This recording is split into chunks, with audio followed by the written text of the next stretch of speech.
और अमेरिका के पिछले कर्मों को हमें नहीं भूलना चाहिए। याद कीजिए 1971 में जब जंग चल रही थी तो रूस हमें बचाने आया था, 40वां बेड़ा भेजा था, और यही अमेरिका है जो परमाणु बम से मारने की धमकी दिया था, अपना 7वां बेड़ा भेजा था। 1965 में जब हमारे यहाँ अकाल पड़ा था तो अमेरिका हमें सुअरों को खाने वाला गेहूं दिया था। किस मुंह से अमेरिका आज हमसे मदद मांग रहे हैं यहाँ पे भैया?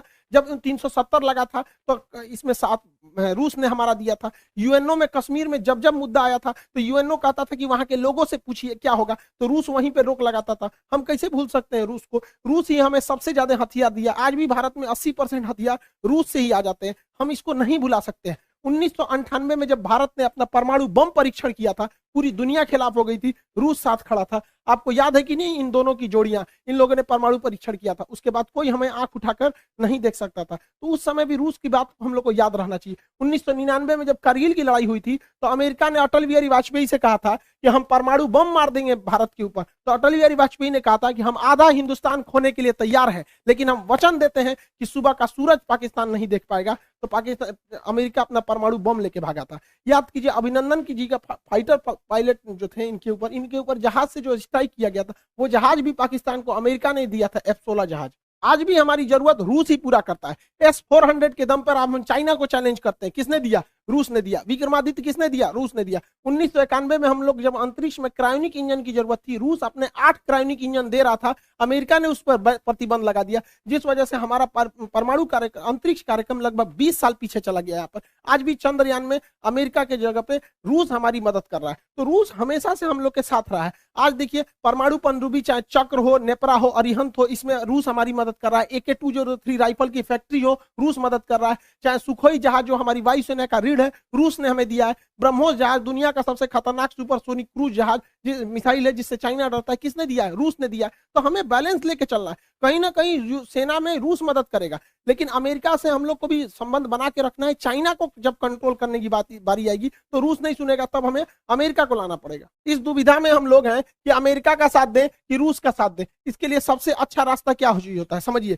मान के चलिए हमारे दो बहुत करीबी आदमी हैं, उन दोनों का बियाह पड़ गया, वो कह रहा है कि हमारे बियाह में आना, वो कह रहा है हमारे बियाह में जाएगा। तो भैया हम एक में जाएंगे तो दूसरा से संबंध खराब हो जाएगा। एक काम करते हैं, कोई दिन हम अपने बियाह कर लेते हैं, बातें खत्म हो जाएगा। भैया हम अपने बियाह में बिजी थे। इसी वजह से सबसे अच्छा तरीका है, ना हम रूस के फेवर में जाएंगे और ना ही हम अमेरिका के फेवर में जाएंगे। सबसे अच्छा तरीका है, मोदी जी को अपनी सेना को बोलिए कि गलवान घाटी में 2 किलोमीटर आगे घुस जाए। गलवान घाटी में जैसे 2 किलोमीटर आगे घुसेगी, लड़ाई तो करना नहीं है, उलझा के रखना है। 2 किलोमीटर जहां आगे घुसेगी उधर से चाइना वाले घुस जाएंगे, फिर वैसे ही स्टैंड ऑफ हो जाएगा।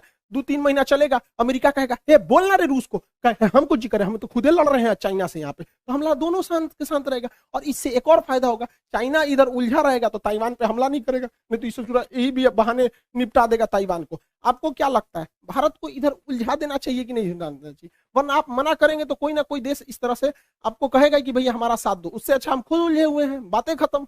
रूस की जगह पे कोई भी देश रहता तो अपनी सिक्योरिटी को लेकर चिंतित होता ही। आप खुद सोचिए, अमेरिका यहाँ पे है, क्या मैक्सिको देश में अगर रूस अपनी सेना लगाएगा तो क्या अमेरिका चुप रहेगा?